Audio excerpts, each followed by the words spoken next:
আসসালামু আলাইকুম। এনটিভির দর্শকদের স্বাগত জানাচ্ছি। আমি স্পেশাল করেসপন্ডেন্ট জাহিদুর রহমান। দর্শক, আজকে আমাদের অতিথি সাভারের দুইবারের সাবেক সংসদ সদস্য এবং বিএনপির কেন্দ্রীয় নির্বাহী কমিটির সহ পরিবার কল্যাণ বিষয়ক সম্পাদক এবং ঢাকা জেলা বিএনপির সাবেক সভাপতি ডাক্তার দেওয়ান মোহাম্মদ সালাউদ্দিন বাবু। মিস্টার বাবু, এনটিভির পক্ষ থেকে আপনাকে স্বাগতম। আপনি সাভারে ফিরে এসেছেন একটা বিশেষ পরিস্থিতির মধ্যে এখন আপনারা আছেন। এই মুহূর্তে সাভারের চিত্রটা কি দেখছেন, কেমন? সাভারে ফিরে আসছে মানে এই সাভার তো আমাদের কিন্তু বিশেষ পরিস্থিতিতে আমরা 15 বছর আমাদের ইচ্ছা মতো আমাদের স্বাধীনতা নিয়ে সাভারে আসতে পারি না। এবারে প্রেক্ষাপটে একটু ভিন্ন। আপনারা জানেন যে 5 তারিখে দেশে এমন একটি পরিস্থিতি হলো যেটার জন্য আমরা 15 বছর কষ্ট করেছি, বিশেষ করে বিএনপি নেতাকর্মীরা জনগণকে সাথে নিয়ে, এবং আমরা যার জন্য এত কষ্ট, সহিষ্ণুতা, জেল, জুলুম, অত্যাচার, নির্যাতন করলাম, সেই অবৈধ বিনা ভোটে যিনি প্রধানমন্ত্রী দাবি করতেন শেখ হাসিনা ইতিমধ্যে পালিয়ে গেছেন, এবং আমরা মনে করি নতুনভাবে আমরা যেন একটি মুক্ত বাতাসে বিচরণ করতে পারছি এবং বিচরণ করছি। কিন্তু যে কথাটা খুবই অন্তর্নিহিত একটি কথা, যে উনি যাওয়ার পরও বিভিন্ন জায়গায় অনেক বিচ্ছিন্ন ঘটনা করেছে, কিন্তু যে সাভারে আমি দুইবার সংসদ সদস্য ছিলাম সেখানেও লাশের পর লাশ। আমি যতটুকু জেনেছি 50 জনও বেশি ওই দিন ইস্যুতে হত্যা হয়েছে, এবং বেশিরভাগই ছাত্র, শিশু এবং মহিলা মারা গেছে। আমি চিন্তা করতে পারি না যে বিচ্ছিন্নভাবে দিয়ে একটা ঘটনা হয়তো ঘটে, সেটা আমরা যারা রাজনীতি করি এটা আমরা জানি। আন্দোলনের সংগ্রামে অনেক কিছুই আমি এই জীবনে দেখেছি, কিন্তু আমার নির্বাচনী এলাকায়, যে এলাকায় আমি দীর্ঘদিন ধরে রাজনীতি করছি, 96 সালে এবং 2001 সালে আমি জনগণের ভোটে বিএনপি মনোনয়ন এলাকার সংসদ সদস্য ছিলাম, সে এলাকায় কিছুক্ষণের মধ্যে, কয়েক ঘন্টার মধ্যে 50-এর বেশি মানুষকে আমাদের হারাতে হবে, এটা আমি ভাবিনি। এটা খুবই কষ্টে, আমি হয়তো বলে আপনাদের বোঝাতে পারতেছি না। যেরকম একটি মুহূর্তে আমি আসলে জনগণের উদ্দেশ্যে, মানুষের জন্য, সর্বসাধারণের জন্য কি বাণী দিব, যে এদের কি সান্ত্বনা দিব এদের পরিবারকে। অনেককে এখন আমি সবার ঠিকানাও আমরা জানি না, অনেকে কোন কোন প্রতিষ্ঠান হচ্ছে সেটাও এক্স্যাক্টলি 50 জনের তালিকা আমরা বলতে পারছি না। আমি মনে করি একজন সাবেক জনপ্রতিনিধি হিসাবে অবশ্যই এটা বিচার হওয়া দরকার, এবং যারা যারা এর সাথে জড়িত, আমি অনেকে খোঁজ নিয়ে দেখেছি, অনেকে আমাকে ফোনে বলেছে যে ওসির জ্বালায় আমরা এখানে থাকতে পারতাম না। এই যে শাহজামান যিনি দায়িত্বে ছিলেন সাভারে, এবং আরেকজন উনি ঢাকা বিশ্ববিদ্যালয়তে পাশ করেছেন এবং তখন নাকি ছাত্রলীগের নেতা ছিলেন, উনি এডিশনাল এসপি আবদুল্লাহ আল কাফি, ওনার নেতৃত্বে অনেক কিছু হয়েছে। আমরা যে আজকে বাড়িতে থাকতে পারি না, বিএনপি বাড়ি বাড়ি গিয়ে ধরে নিয়ে আসে, নির্যাতন করে, রিমান্ডে নেপথ্যে অনেক কিছু কলকাঠি উনি নিয়ে এসেছেন। উনিও ওই দিনে নাকি গুরুত্বপূর্ণ ভূমিকা পেলেছেন, আমাকে অনেকে ফোনে বলেছে। আমরা চাই এদেরকে, যারা যারা এর মধ্যে দোষী, আরও কেউ যদি থাকে সবাইকে বিচার আওতায় এনে আমি এর শাস্তি চাই। এই এলাকার একজন সন্তান হিসাবে, আমার বাবা এলাকায় রাজনীতি করেছেন, আমি সেই পরিবারের সন্তান হিসেবে অবশ্যই প্রত্যেকটা হত্যাকাণ্ডে আমি বিচার চাই। আবার সবাইকে, এই শান্ত সবাইকে যারা অশান্ত করেছে, যাওয়ার আগে, বিদায় নেওয়ার আগেও শেষ যারা ক্ষতবিক্ষত করেছে, তাদের বিচার জন্য বাংলা মাটিতে হয়, এটাই আমার প্রত্যাশা। এই মুহূর্তে সাভার একটা অরক্ষিত নগরী, চারপাশে স্বজনদের আহাজারি, কান্না, একটা অন্যরকম পরিবেশ এই সাভারে। 2টো থানায় পুড়িয়ে দেওয়া হয়েছে, এখন আইনশৃঙ্খলা রক্ষাকারী বাহিনী বলতে কেউ নাই। এই সাভারকে এখন কিভাবে আপনারা এগিয়ে নেবেন? আমি গতকালও সাভারে এসেছিলাম, কারণ আমি জানি যে আইন শৃঙ্খলা ব্যাপক অবনতি হয়েছে। এটা স্বাধীনতার পরে, ইমিডিয়েট পরে প্রেক্ষাপট ছাড়া কখনো সাভারে এত খারাপ অবস্থা আইন শৃঙ্খলা হয়নি।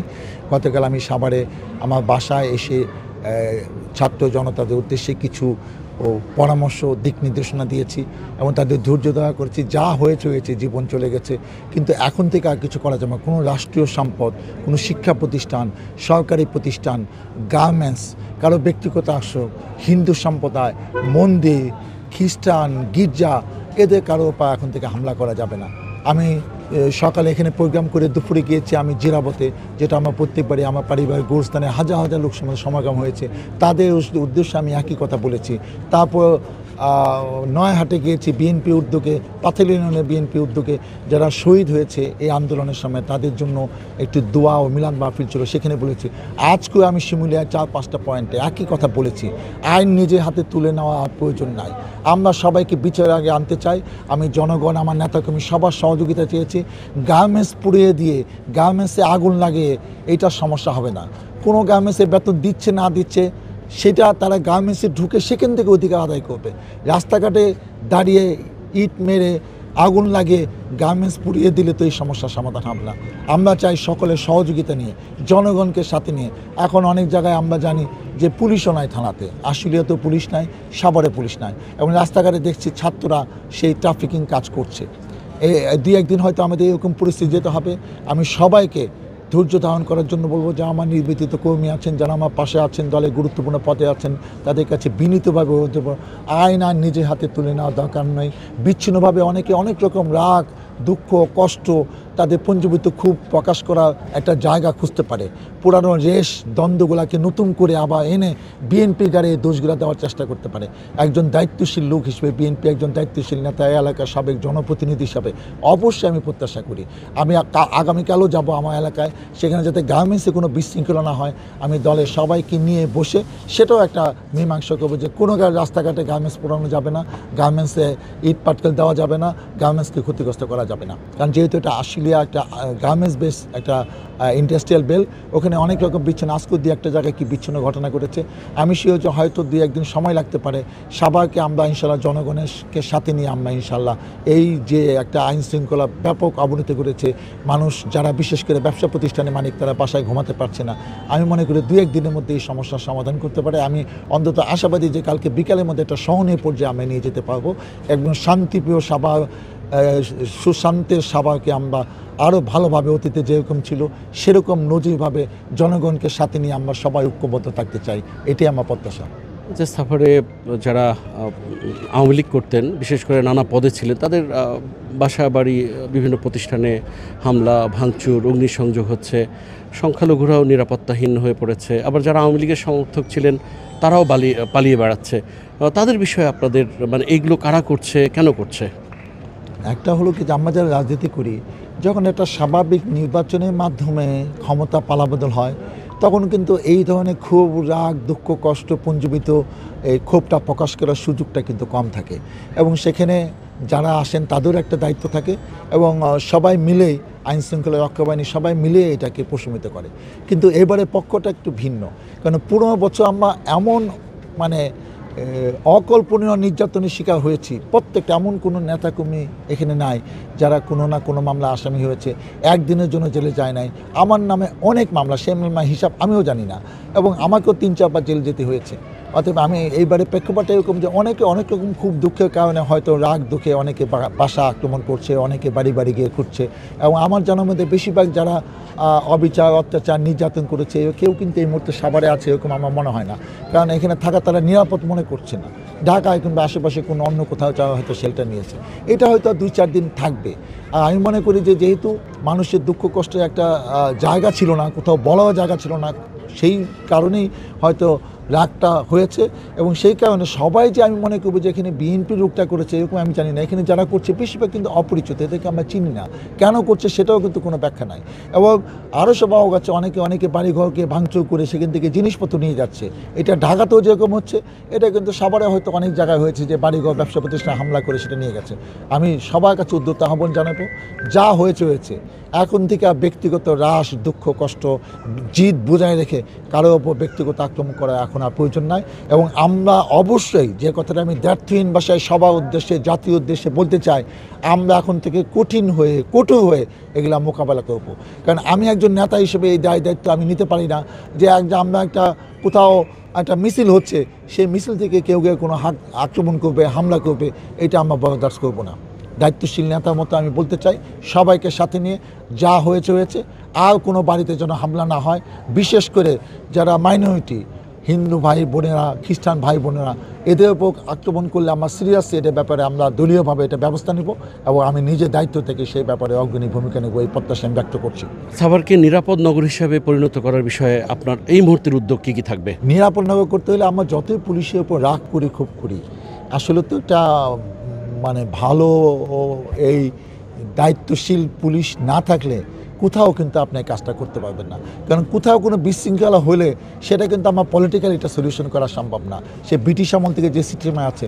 কিন্তু আমরা করি কি কখনো কখনো পলিটিক্যালি এমনভাবে আমরা পুলিশকে ব্যবহার করার চেষ্টা করি, এবং বিগত 15 বছর যেটা অনেক বেশি হয়েছে, মনে হয় রাষ্ট্রীয় পুলিশ না, এরা মনে হচ্ছে এই সরকারি পুলিশ, যে সরকারের স্বার্থ দেখার জন্য তাদের নেতা কর্মীদের শেল্টার দেওয়ার জন্য তারা হয়তো এই কাজগুলো করছে। তা আমি আশা করব সামনে পুলিশকে এমনভাবে প্রশিক্ষণ দিয়ে এমন পুলিশকে নেওয়া হবে। এখন যেমন দলীয় আনুগত্য কারণে পুলিশের চাকরি হয়, আজকে আমি জানি, আমি আমেরিকা 14 বার গিয়েছি, আমি অনেক দেশ ভ্রমণ করেছি, সেখানে এক একজন পুলিশ অফিসারকে নিয়োগ দেওয়া হয়, তার 3 জেনারেশনে কে কী করেছে, তাদের নামে কোনো এলিগেশন আছে কি না, তাদের শিক্ষাগত যোগ্যতা কী, তাদের পরিবারের মেম্বাররা কোথায় কোন পেশায় আছে, সব কিছুতে এমন ডেডিকেশন দেখেন। এবং সেই দেশে এমন স্বাধীন কোনো একজন এমপিকে তারা জরিমানা করে দেবে, সে এমপি কিচ্ছু বলতে পারে না। রাস্তায় গাড়ির সাইন, স্যার প্লিজ 5,000 টাকা, 2,000 টাকা, $1,000 সাইন করে দিয়ে দিল জরিমানা, আপনি কোটিকা টাকা জমা দিন, কিচ্ছু করার দরকার নাই। পুলিশ স্বাধীন, আমাদের দেশে এরকম হওয়া দরকার।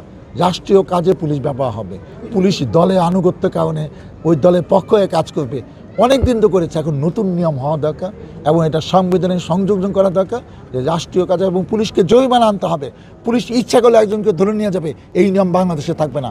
আমার সন্দেহ হইল 54 ধারায় আমি তো গ্রেফতার করলাম, থাকবে না। আপনি ভুল গ্রেফতার করেছেন, তার মান ইজ্জত গিয়েছে, সে ব্যবসায়িকভাবে ক্ষতিগ্রস্ত হয়েছে, এখন তাকে জরিমানা দিতে হবে। তখন পুলিশ একটা নিয়মের মধ্যে থাকবে, তখন আর দলীয় কাজে পুলিশ ব্যবহৃত হতে পারবে না। অতীতে অনেক হয়েছে, অনেক থেকে আমার শিক্ষা নিয়ে আমরা এমন একটা পুলিশ বাহিনী গড়তে চাই যে পুলিশ গরিবের বন্ধু, মানুষের বন্ধু, জনগণের বন্ধু, এবং যাদের উপর জনগণের পুরো আস্থা থাকবে। এই পুলিশ আমরা জীবনেও দেখতে চাই না বাংলাদেশের মাটিতে। প্রায় 2 দশকের মতো সময় আপনি কিংবা আপনার দল ক্ষমতার বাইরে, এই সময়টাতে আপনাদের উপলব্ধি কী, অভিজ্ঞতাটা কী শিখলেন এবং সেই শেখাটাকে আপনারা আগামীতে এভাবে কাজে লাগাতে চান? এই 15 বছরের অভিজ্ঞতা তো নানা রকম, এটা বলতে গেলে অনেক সময় লাগবে। আমি ছোট্ট করে যেটু বলতে চাই সেটা হলো যে নির্যাতন, অত্যাচার, নিপীড়ন করে, গায়ের জোরে, ভোটারবিহীন এক একটি নির্বাচন করে এমপি হয়ে, প্রধানমন্ত্রী হয়ে গায়ে ইচ্ছামতো দেশ চালানো যায়, কিন্তু ক্ষমতায় টিকে থাকতে যায় না। এটাই প্রশ্ন। সব কিছু আমার, এই প্রশাসনের লোক আমার, এই আমার দলের সব ক্যাডার আমার পুলিশ আমার, এটা কেউ তাকে কিন্তু তার বিপদের সময় কেউ রক্ষা করতে পারে নাই। অতএব সব কিছু একটা জবাবদিহিতা আছে। আমরা নিজেরা 15 বছর আন্দোলন সংগ্রাম করে যে কাজ করতে পারি নাই, কিংবা ভোটের মাধ্যমে তাদেরকে পরাজিত করতে পারি নাই, যদিও সেটা ভোট হয় নাই, যেখানে 1% 2% লোক ভোট দিয়ে দিয়েছে, এবং যেখানে সে সিল মেরে এটাকে 40% 35% বলে ডিক্লেয়ার করেছে, সেইটা আজকে এই তরুণ সমাজ, ছাত্রছাত্রীরা দেখিয়ে দিল যে না, বুকে তাজা রক্ত দিয়ে যে জীবন আরও গেলে যাক, কিন্তু আমরা পিছপা হব না। এইটা আমাদের সেই 52 সালের কথা আমরা শুনেছি, বইপত্রে পড়েছি, কিন্তু এই প্রজন্ম যে 52 সাল থেকে কম না, তারাও যে দেশের জন্য, মানুষের জন্য দেশপ্রেমে উদ্বুদ্ধ হয়ে একটা স্বৈরাচার শাসককে এইভাবে বিতরণ করতে পারে, বিদায় করতে পারে, এটা না দেখলে আমি বিশ্বাস করতাম না। যতই দিন যাচ্ছে আমরা উপলব্ধি করতে পারছিলাম অবশ্যই শেষ হইতে হবে, এবং শেষ পর্যন্ত কিন্তু পুলিশ আর গুলি চালাতে পারে নাই, শেষ পর্যন্ত কিন্তু আর্মি বিজেপি আর গুলি চালাতে পারে নাই। এটা আমাদের জন্য একটা শিক্ষা যে সব কিছু শেষ আছে। আপনি যদি জনগণের ম্যান্ডেট নিয়ে জনগণের কল্যাণে নিজেকে নিয়োজিত করতে না পারেন, জনগণকে সেবা ঠিকমতো দিতে না পারেন, অন্যায়, অত্যাচার, অবিচার যদি চরম পর্যায়ে যায়, এটাও খেসারত আপনাকে একসময় দিতে হবে। অতএব চোখ কান খুলে রাজনীতি করতে হবে, এবং যা ইচ্ছা তা নিয়মের বাইরে করলে সেটা দায়বদ্ধ আপনাকেই নিতে হবে, এবং একসময় এটা জবাবদিহিটা ওপেন হয়ে মানুষের কাছে আপনাকে জবাবদিহি করতে হবে। এই শিক্ষাটা আমার মনে হয় সবার জন্য দরকার ছিল অনেক দিন পরে, এবং সেই শিক্ষাটা নতুন করে এই বাংলাদেশের মানুষ দেখলো, উপলব্ধি করলো। আমার মনে হয় আমরা ইতিহাস থেকে অনেক শিক্ষা নেই না, কিন্তু ইতিহাসের সব ঘটনা আমরা জানি। আমার মনে হয় এই শিক্ষাটা আমাদের জীবনে আগামী দিনে রাজনীতিতে মাইল ফলক হিসেবে কাজ করবে বলে আমি বিশ্বাস করি। সাভারে ইয়ামিন সহ অসংখ্য শিক্ষার্থী শহীদ হয়েছে, অনেকে গুলিবিদ্ধ হয়েছে, অনেকে এখনও কাতরাচ্ছে হাসপাতালে। এই শহীদ পরিবারগুলো আর যে ছাত্ররা আন্দোলনে ছিল, তাদের জন্য আপনার কি বার্তা, তাদের বিষয়ে আপনার কি করণীয়? এদের সুখ সম্পন্ন পরিবারের প্রতি আমার সমবেদনা, তাদের আত্মার মাগফিরাত কামনা করছি। এবং আমি বিশ্বাস করি, বিলিভ করি যে এইসব ব্যাপারে তো অবশ্যই এই যে অন্তর্বর্তীকালীন সরকার তারা একটা সিদ্ধান্ত নেবে, এবং সিদ্ধান্তটা কী হবে অবশ্যই যারা বিচার করছে একটা একটা করে বিচার হবে। এবং আমি প্রত্যাশা করব, আমি যদি এই এলাকার জনপ্রতিনিধি হতে পারি বিএনপি মনোনয়নে জনগণের ভোটে, অবশ্যই দাবি করব যে এই এলাকা বিশেষ একটা এলাকা যেখানে একটা দিনে সে 5ই আগস্টের ঘটনায় 50 জনের বেশিরভাগই যারা কম বয়সী 20 বছরের নিচে, এবং এর মধ্যে আমি মনে করি 30-40 জন স্টুডেন্ট, তাদের জন্য অবশ্যই তার পরিবারকে যেন একটা অর্থনৈতিক ভালো স্বাবলম্বিতা দেওয়া হয়, যাতে তার পরিবার সান্ত্বনা খুঁজে যে এই সরকার এসে আমাদের এই শহীদ পরিবারের পাশে দাঁড়িয়েছে। কারণ আমরা 71 সালে যারা জীবন দিয়েছে তাদের জন্য সরকার অনেক কিছু করেছে, আমরা জানি, অনেকে বাড়ি দিয়েছে, অনেকে ভাতা দিচ্ছে মাসে মাসে, আরও অনেক সুযোগ সুবিধা আছে। আমরা আমাদের সরকার কী দিতে পারবে আমি জানি না, কিন্তু এমন একটা সুযোগ সুবিধা তাদেরকে দেওয়া দরকার, তারা যেন সারা জীবন মনে রাখে যে তাদের জীবন আমরা ফেরত পাই নাই, কিন্তু তার বিনিময়ে যা পেয়েছি তা আমাদের পরিবারের জন্য কম নয়। এটা অবশ্যই আমি এলাকার জনপ্রতিনিধি যদি হতে পারি, অবশ্যই এই দাবিটা সরকারের কাছে এবং আমাদের সরকারের কাছে যদি গঠন করতে পারি, অবশ্যই আমি এটা শক্তিশালীভাবে দাবি করবো জনগণকে সাথে নিয়ে। এই মুহূর্তে সাভার যেমন পুলিশ শূন্য, জনপ্রতিনিধি শূন্য, পৌরসভায় মেয়র নেই, উপজেলার চেয়ারম্যান নেই, সংসদ সদস্য নেই, যেহেতু সংসদ বিলুপ্ত। এই সাভারকে এই মুহূর্তে একটা অভিভাবকত্ব কিভাবে দেওয়া যায়, এই বিষয়ে আপনাদের ভাবনাটা কি? দেখেন, আইনে তো এরকম কোনো ব্যাখ্যা নাই যে এরকম একটা সিচুয়েশনে এখানে গার্জেন হিসেবে কে কাজ করবে। তো আমি মনে করি যে অন্তর্বর্তীকালীন সরকার একটা দায়িত্ব পেলে তারাও এটা বিবেচনা করবে যে এলাকাগুলো ভ্যাকেন্ট হয়ে গেছে, যে কোনো জনপ্রতিনিধি নাই, তো সেখানে তারা কীরকম একটা বিধান করতে পারে কিনা, কাউকে প্রশাসক হিসেবে দায়িত্ব দিতে পারে কিনা, সেটা তারা চিন্তা করুক। যেহেতু এটা রাষ্ট্রীয় পর্যায়ে, এটা আমি সাভারের সমস্যা হিসাবে প্রথম হয়তো কোট করলাম, কিন্তু এই সমস্যাটা কিন্তু সারা বাংলাদেশের বিভিন্ন জেলায় বিভিন্ন উপজেলাতে আছে। অতএব আমার মনে হয় এটা একটা এই সরকারে, নতুন সরকার এটা সিদ্ধান্ত হওয়া দরকার, এবং এটা সবার সাথে আলাপ করে যদি একটা ভালো সিদ্ধান্ত নেয় যে কাদের নেতৃত্বে, কাদের উপস্থিতিতে, কাদেরকে সামনে নিয়ে এই আইন শৃঙ্খলা সহ বিভিন্ন লোকাল সমস্যাগুলো সমাধান করা যায়, তখন করলে অবশ্যই আমরা তাদেরকে সহযোগিতা করবো, আমরাও পাশে থাকবো। আমাকেও যদি দায়িত্ব দেয় যে কোনো একটা কিছু দিনের জন্য, সেটা তো আমি আমার দায়িত্ব থেকে সেই কাজ করার জন্য আমি মানসিকভাবে প্রস্তুত আছি। একটা সার্বজনীন সিদ্ধান্ত হওয়া দরকার। আমি এটাকে তাদেরকে কোনো কিছু ফোর্স করতে চাই না যে আমি এটা চাচ্ছি। আর এরকম একটা ব্যাপার আমি আসলে চিন্তাও করি না যে আসলে কী করলে এটা ভালো হবে। আমরা আসলে নানা রকম ঘটনা শুনে এমন অবস্থা, আমি মানসিকভাবে মানে একটু ভেঙে পড়েছি। অতএব আমি আসলে খুব সুনির্দিষ্টভাবে আপনাকে এই ব্যাপারে সুনির্দিষ্ট কোনো পরামর্শ দিতে পারছি না, কিন্তু আমি চাই অবশ্যই এটা সরকারের একটা চিন্তা আমার মধ্যে থাকা উচিত যে প্রত্যেকটা এলাকায় এটা কী করে। এখনও পুলিশ নাই, পুলিশ 2-1 দিনের মধ্যে না আসলে তো পরিস্থিতিতে উন্নতি করতে হলে অবশ্যই পুলিশই লাগবে, সেটা যেভাবেই হোক। অতএব এটাও একটা সরকারের একটা নির্দেশনার মধ্যে থাকা দরকার, এবং আমি চাই যে একটা শান্তির বাংলাদেশে আমরা সবাই বসবাস করতে চাই। সাভারের মেয়র আওয়ামী লীগের, উপজেলা চেয়ারম্যান আওয়ামী লীগের, তারা নিশ্চয়ই হয়তো পরিস্থিতির কারণে ভীতি সঞ্চারিত হয়ে হয়তো আসছেন না। তাদের বিষয়ে আপনাদের বার্তা কি? তারা কি এসে যোগদান করতে পারবে? না, এটা তো আসলে এটা রাষ্ট্রীয় ব্যাপার, আর এটা তাদের ব্যক্তিগত ব্যাপার। তাদের যদি মনোবল থাকে, তাদের যদি সাহস থাকে, তারা যদি মনে করে যে আমরা এমন কোনো অন্যায় করি নাই, আমরা গেলে জনগণের সাথে ছিলাম, জনগণ আমার পাশে আছে, তারা আসতে পারে। কিন্তু আমি তাদেরকে কিন্তু আহ্বান করতে পারি না যে আপনারা আসেন, আপনাদের আমি দায়িত্ব নেব, এই কথা আমার বলার সাহস নাই, কারণ এটা আমি করবো না। কারণ তাদের তত্ত্বাবধানে, তাদের নেতৃত্বে অনেক কিছু হয়েছে কম বেশি, এটা আমরা জানি। আমাদের তো ব্যাপারটা রাষ্ট্রীয় পর্যায়ে, তো আমাদেরকে ধরতে হবে, ওইটা করতে হবে, কিন্তু আমাদের নেতাকর্মীকে যখন ধরে যায়, অনেক রকম অভিযোগ করেছে। আজকে এই ছোট্ট পরিসরে এইসব ব্যক্তিগতভাবে আমি কথা বলতে চাই না, কিন্তু আসলে এই নির্বাচনটাই তো একটা প্রশ্নবিদ্ধ। আজকে চেয়ারম্যানের নির্বাচন বলেন, মেয়র নির্বাচন বলেন, উপজেলা নির্বাচন বলেন, এবং লাস্ট 7ই জানুয়ারি সংসদ নির্বাচন, কোনো নির্বাচন কি সুষ্ঠু হয়েছে? সেখানে কি আসলে কোনো জায়গায় জনগণ ভোট দিয়েছে? ওখানে তো বেশিরভাগ জায়গাতে বিএনপি কোনো প্রার্থীই ছিল না। তো এখন তারাই নিজেদের মতো করে ঘোষণা করা আর কি যে এখানে আমি হয়ে গেলাম। তাদের সেই যেহেতু জনগণের ম্যান্ডেটও তারা পায় নাই, জনগণের ম্যান্ডেট নিয়েও তারা সেই পদে অধিষ্ঠিত হয়েছিল না। তো এরকম একটা সময় জনগণের আসলে সেন্টিমেন্টটা তাদের প্রতি কীরকম হবে সেটা নিয়ে আমি মাথা ঘামাতে চাই না। আমি মনে করি যে তারা যদি মনে করে তারা তাদের এসে সেই দায়িত্ব পালন করুন।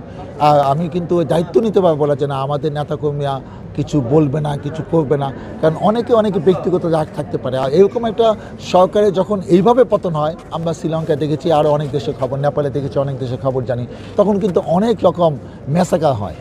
বড় যখন একটা ঘূর্ণিঝড় ঝড় হয়, তখন আমাদের এই 90% মুসলমানের দেখে অনেক মসজিদও কিন্তু মন্দিরও ভেঙে যায়। ঝড় কিন্তু মসজিদ মন্দির ভাঙার জন্য আসে নাই, তো অনেক নিরহ লোককে প্রাণ হারায়। তা এখন যখন একটা বিশেষ কারণে একটা কিছু ঘটে তখন অনেক ভালো কিছু কিন্তু ক্ষতি হয়ে যায়, সেগুলোকে আমাকে সবাই মিলে এগুলাকে আমাদের ঠিক করতে হবে। এবং এখন এমন একটা পরিস্থিতি জাতির কাছে, এটা কিন্তু উপর থেকে একটা সুন্দর সিদ্ধান্ত সবাইকে নিয়ে, এবং আমার কাছে ভালোগুলো গতবার সেই বৈষম্যমূলক ছাত্র আন্দোলনের নেতারাও কিন্তু বঙ্গভবনে রাষ্ট্রপতি মহামান্য রাষ্ট্রপতির সাথে আলাপ আলোচনা করেও কিন্তু তারা অনেক কিছু সেখানে শেয়ার করেছেন। আমি মনে করি যে আগামী দিনে এই বাংলাদেশের জন্য, এই রাজনীতিবিদদের জন্য অনেক নতুন নতুন চমক হয়তো আসবে, যেটা জাতির জন্য হয়তো কল্যাণ বয়ে আসবে। আমরা চাই সত্যিকার আছে জনগণের জন্য যেগুলো ভালো এরকম কিছু নিয়মকানুন সামনে যদি প্রবর্তন হয়, কিংবা বিএনপি সরকার যদি গঠন করতে পারে, বিএনপিও এমন কিছু করুক যেটা যেন এই মানুষের একটা পরিবর্তন দরকার। এই ট্র্যাডিশনাল রাজনীতি 5 বছরের জন্য আসা, আমি এই করব, আমি উন্নয়ন করব, শিক্ষা প্রতিষ্ঠানে এটা, এর বাইরেও এমপিদের একটা আলাদা ভূমিকা থাকা দরকার আইন শৃঙ্খলায়। সেই ব্যাপারটাও যাতে আমরা সবাই যার যা অবস্থান থেকে দায়িত্বশীল ভূমিকা পালন করি, এবং কিছু নিয়ম কানুনের মধ্যে আমরা দায়িত্বটা যেন জনগণের মধ্যে বন্টন করে দিতে পারি, সেরকম কিছু নিয়ম কানুনও প্রবর্তন করা দরকার জনস্বার্থে। এবং আমি মনে করি এই নতুন প্রজন্ম যেহেতু জেগে উঠেছে, হয়তো ভালো কিছু হবে, এতে কোনো সন্দেহ নেই। দর্শক, এতক্ষণ আমাদের সঙ্গে ছিলেন বিএনপির নেতা এবং 2 বারের সংসদ সদস্য ডক্টর দেওয়ান মোহাম্মদ সালাউদ্দিন বাবু। নিশ্চয়ই আগামীতে নতুন কোনো অতিথি নিয়ে হাজির হব আপনাদের সামনে। ততক্ষণ পর্যন্ত সবাই ভালো থাকবেন, সুস্থ থাকবেন, এনটিভির সঙ্গেই থাকবেন। আল্লাহ হাফেজ।